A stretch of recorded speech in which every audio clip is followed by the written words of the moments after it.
From Nashville's WSM Radio, the original home of the Grand Ole Opry, this is a Coffee, Country, and Cody podcast.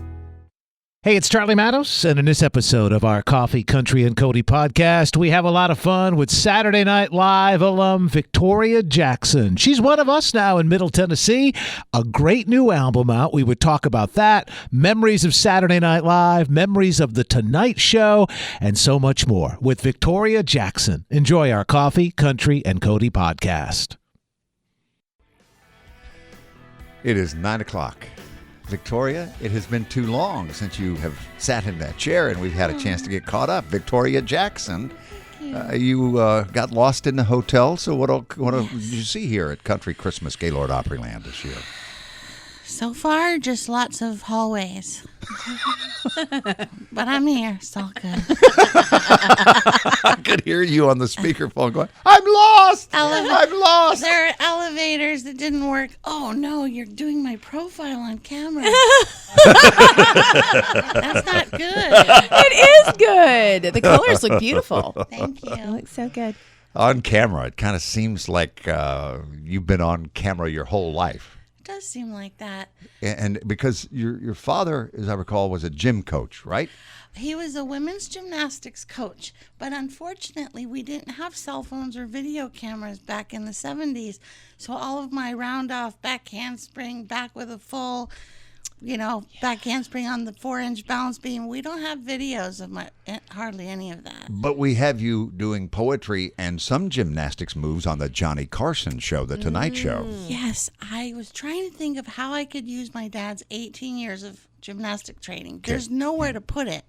All you can become is a coach, because gymnasts peak at 14. That's right. And when I was in LA trying to be a stand-up comedian, which I thought might lead to me getting to be an airhead on a sitcom, I thought, well, I don't know how to write jokes very well, and how can I stand out in this room full of blonde homecoming queens who are all prettier and skinnier than me? So I thought, well, I bet none of them can hold a handstand for a long time. So I would, when I went on, commercial auditions, sometimes I would say the copy upside down, and sometimes it worked. One time my agent called Mark Teitelbaum from William Morris, and he said, stop doing handstands. I can't sell you as a serious actress if you keep doing that. But Carson was your big break, was it not? Yes, and he liked the handstand poetry, and he had me back on 20 times. I sang a lot of my original songs on Johnny Carson. So what time period? Remind me. Okay, so 83 was my first Johnny Carson, okay. And I needed 6 minutes. So after the handstand poetry, I played the ukulele. In my 20s, I was writing songs about the boyfriends that I was dating. So I wrote the boyfriend song, and then wait. You're the original Taylor Swift. Oh, yes, you are. Yeah, she copied me.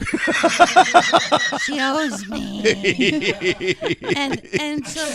And then I was thinking, in my 30s, I was in New York on Saturday Night Live, and then I was writing a song called "Where Do You Draw the Line Between Love and Adultery?"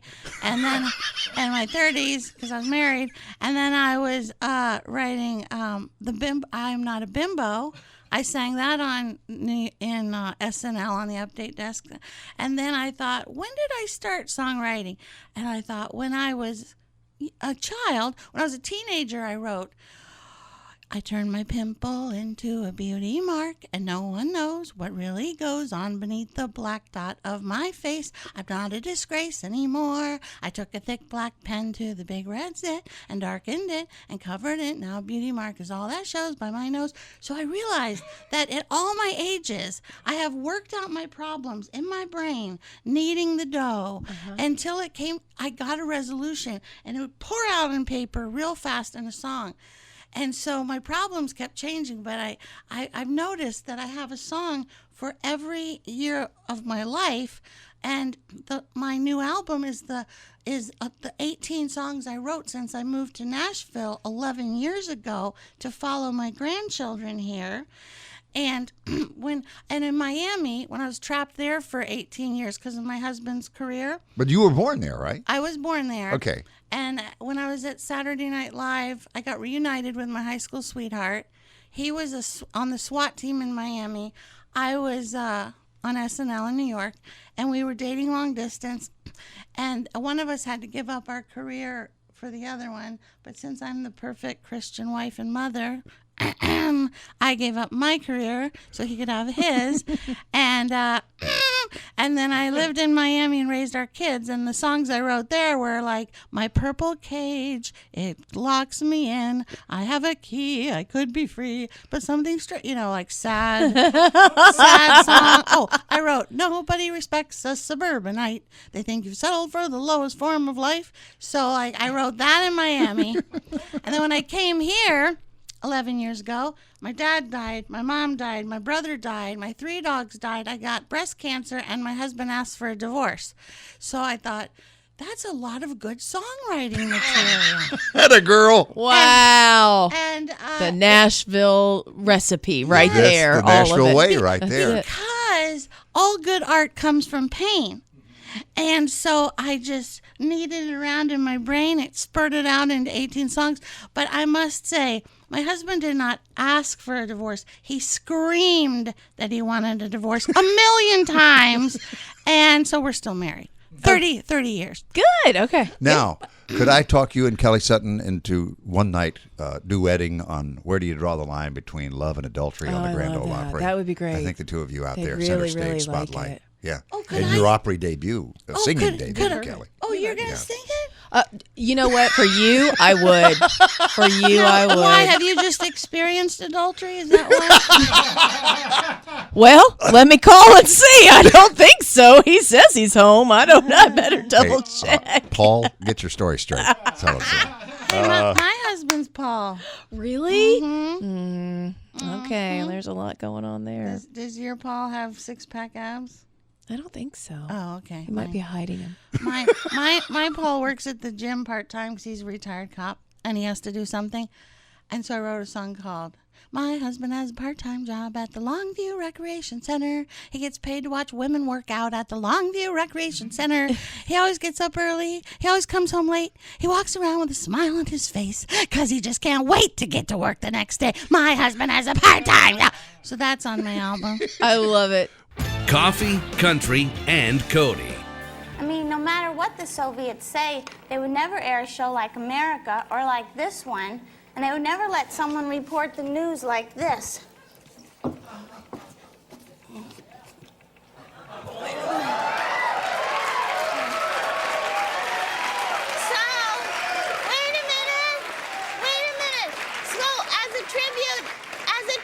To my great country that allows me the freedom to express myself any way I like, I'd like to say the film was boring at times, but I like the courtroom scene and the Pledge of Allegiance scene, and I think Chris Christopherson is cute. Oh, you are a force, Victoria Jackson from Movie review. Saturday Night Live. That was amazing. And for those of you on radio, she did a handstand on the news desk. Yes. And held it for the longest. Oh, yeah. I can't do that anymore. When did you last do one? 60 years old. Now I'm 64. I can do it, but I can't hold it a long time anymore. But when I went to Paris 2 years ago, I had to get an Eiffel Tower handstand photo. Sure. So I cheated and I leaned my feet against the window of my hotel room, but I got a great Eiffel Tower shot. I have a photo collection of handstands in every city I've been to. That's And amazing. on the steps of the Union Gospel Tabernacle, 1885. You know it as Ryman Auditorium. Oh. And he actually has a picture of it on the new album, which is available wherever you get your music.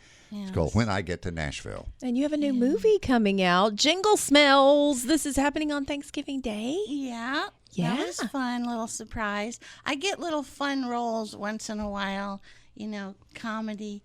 So that was fun. Yeah. I Tell us won't about give it. it away, so Okay. you'll be surprised. But you've got some of our friends in there. John Schneider is the star. Yeah, and from SNL, Oh, my brain. Jim Brewer? Yes, Jim Brewer. He's in it. He's in the scene with me. So that Eric Roberts is in it too. Is Yes. he still just as handsome as ever? I didn't get to meet him because he wasn't in my scene. Oh, sorry. But it was very fun. And Rumble on Thanksgiving Day is released. And what did you say, Charlie? You gave the website. Jinglesmellsmovie.com. Okay. Easiest And place to I'm get all in a the movie called Into the Spotlight. It's on streaming now on YouTube and everything. That was a fun one. I had a funny role. High school principal Oh, yeah. who's on a dating app website for old people. That was a fun role.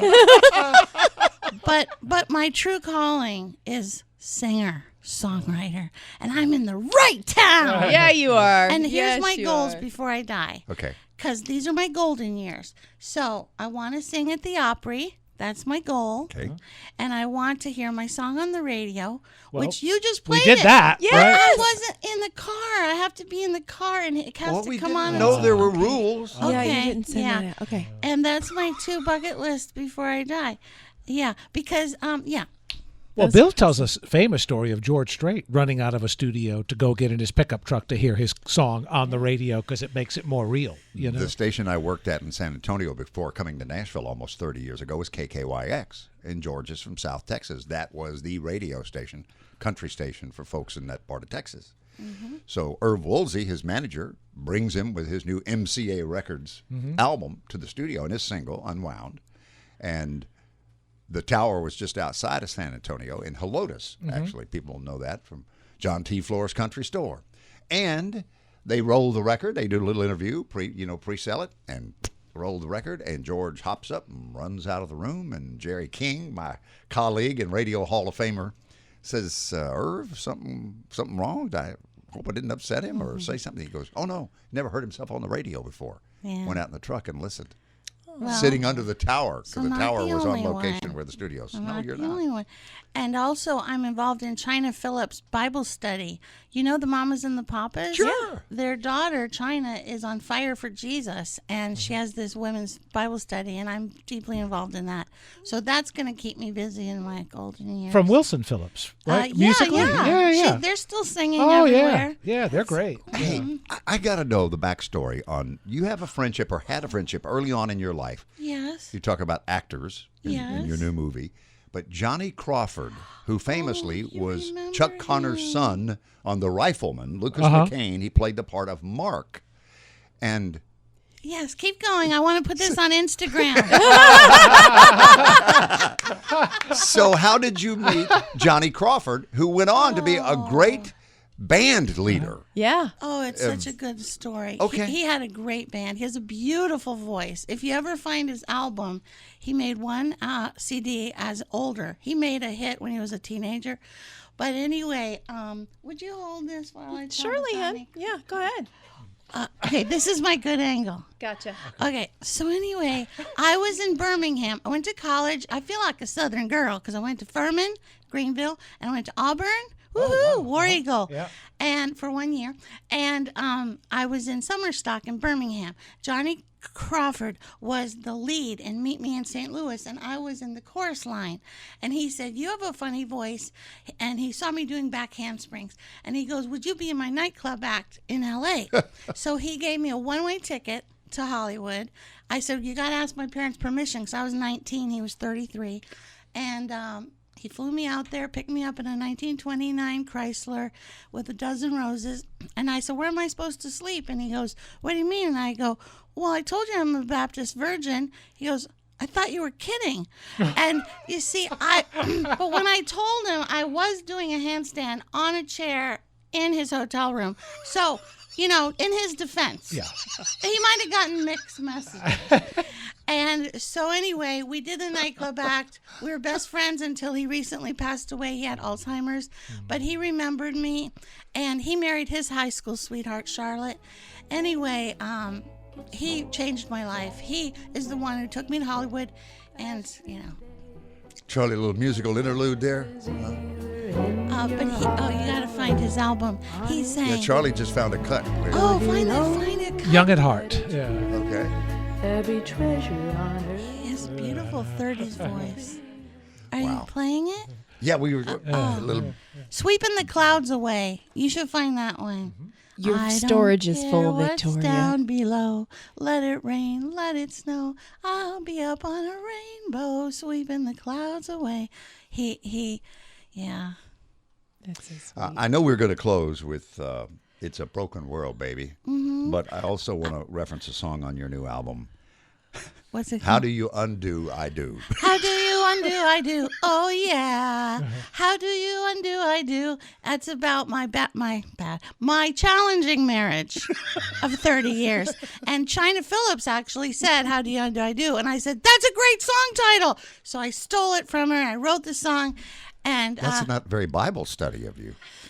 I know we go off on tangents once in a while. Well, it's Old Testament. That's true. Yeah, there's a lot of bad stuff in that appreciate part you of it. That's right. that That's up. right. And forgiveness. There's forgiveness. There is, yes. For some of you out there, that's toward the front. Yeah. That's the part toward the So front. Yeah. on my album, there's challenging marriage songs, and then there's songs I wrote when I had cancer, and I've been healed 7 years, thanks to the Lord and Vanderbilt Breast Clinic, who took really good care of me. And and then there's just happy songs, and then I have my mother and my daughter singing "You Are My Sunshine" at the end, and also a song called "Minnie Pearl." But I had to just choose one more, so I just chose "Broken World Baby" because it kind of fits for our times right now. All right. Thanks for coming to see us this morning. Thank you so much. And I can't wait to see you and Kelly Sutton doing Where Do You Draw the Line Between Love and Adultery on the Grand Ole Now, Opry why is she laughing so much? with Mike Snyder playing the banjo. That's perfect. Perfect. Victoria Jackson, please Thank come back, you. all right? Thank you. All right. Thanks for listening to the Coffee, Country, and Cody podcast. Make sure to subscribe so you never miss an episode. And please leave us a 5-star review. This podcast was produced through the facilities of WSM Radio in Nashville, Tennessee. The hosts of Coffee, Country, and Cody are Bill Cody, Charlie Matos, and Kelly Sutton. Producer Eric Markham. WSM General Manager and Director of Content and Programming, J. Patrick Tittle. Copyright 2023. Opry Entertainment Group Holdings, LLC.